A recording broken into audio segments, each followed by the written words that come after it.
Menegangkan, inilah operasi mati syahid di Quds. Korban tewas dari Zionis menjadi 4 orang.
Sumber-sumber media pada pagi melaporkan bahwa jumlah korban tewas rezim Zionis telah meningkat menjadi 4 orang dalam pagi itu, tepatnya 5 Desember, dalam operasi mati syahid di Quds.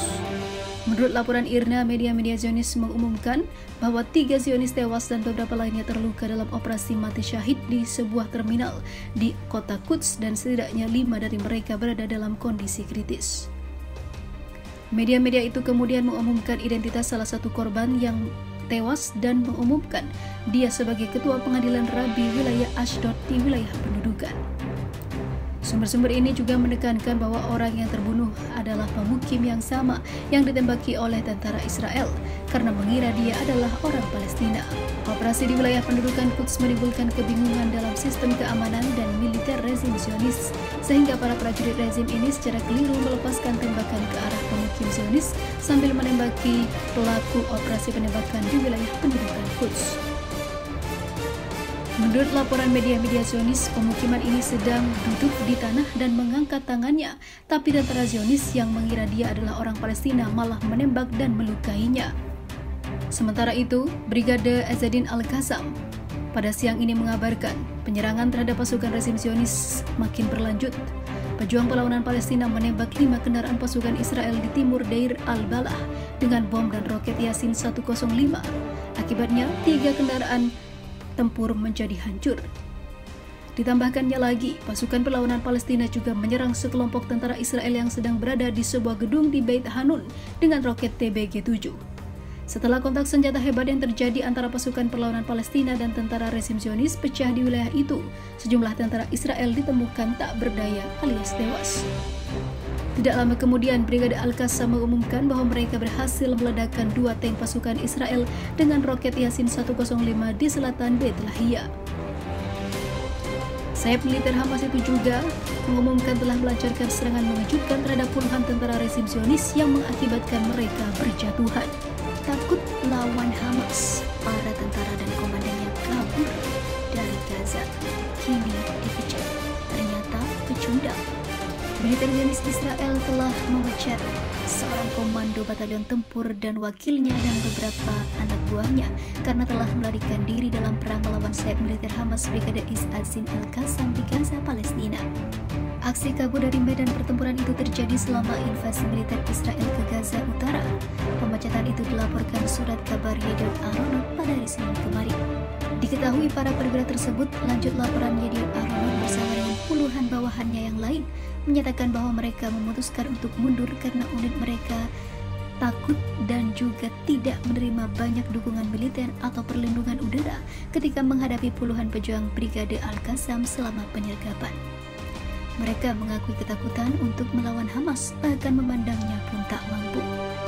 Sementara itu, militer Israel dalam keputusannya menyatakan bahwa penarikan tiba-tiba pasukan itu mengakibatkan peristiwa yang digambarkan sebagai tidak biasa dan menciptakan krisis parah yang menyebabkan sekitar setengah dari tentaranya tidak kembali ke dinas militer dan berperang di Gaza. Laporan surat kabar tersebut menambahkan bahwa tentara Kompi dan unit tempur menyatakan bahwa mereka tidak menerima dukungan atau perlindungan udara dari angkatan udara Israel sehingga mereka memilih menyerah. Kami memasuki area yang terperangkap dan banyak milisi melemparkan RPG ke arah kami dengan keras, kami sangat ketakutan dan memilih mundur dari pertempuran melawan Brigade Al-Qassam itu. Koresponden urusan militer surat kabar tersebut, Yoav Gayton, mengkonfirmasi kasus kaburnya para tentara Israel dan komandannya itu mengutip pernyataan seorang perwira.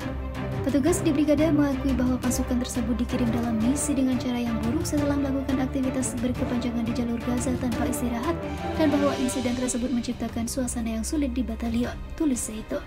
Surat kabar tersebut juga menunjukkan bahwa sejak awal perang di Gaza, batalion dan unit tempur tersebut terkena peristiwa serius lainnya pada bulan Oktober lalu, termasuk perwiranya yang terbunuh dan cedera perwira lainnya.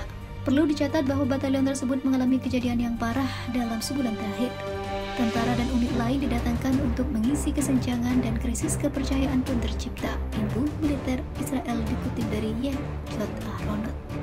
Mencekam, ratusan ribu warga Israel terobos rumah Netanyahu dan tarik mundur pimpinan Israel ini karena jadi bencana bagi Yahudi.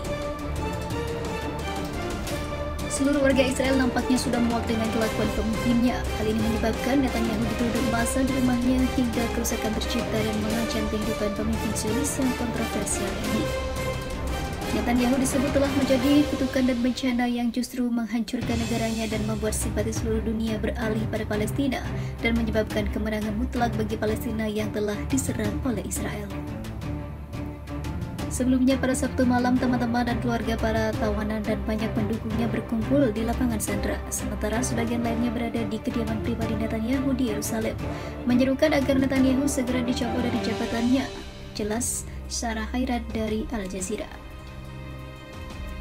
Adapun demo ini menjadi kali kedua yang dilakukan warga Israel sebagai bentuk protes kepada Netanyahu yang mengabaikan permintaan Hamas hingga membuat proses pertukaran sandera fase kedua sempat tertunda. Meski pembebasan sandera fase 2 akhirnya berhasil dilakukan dengan bantuan pemerintah Qatar, namun masyarakat Israel menilai bahwa Netanyahu telah gagal memimpin negara dan dia menjadi biang keladinya. Alasan ini yang mendorong massa mengajukan protes untuk melengsarkan Netanyahu dari jabatan Perdana Menteri. Sambil meneriakkan kalimat hujatan, ratusan ribu massa juga turut membawa berbagai macam poster protes. Di antaranya Netanyahu adalah bencana terbesar bagi Israel. Ada pula poster dengan tulisan "Bibi berbahaya, mundurlah sekarang".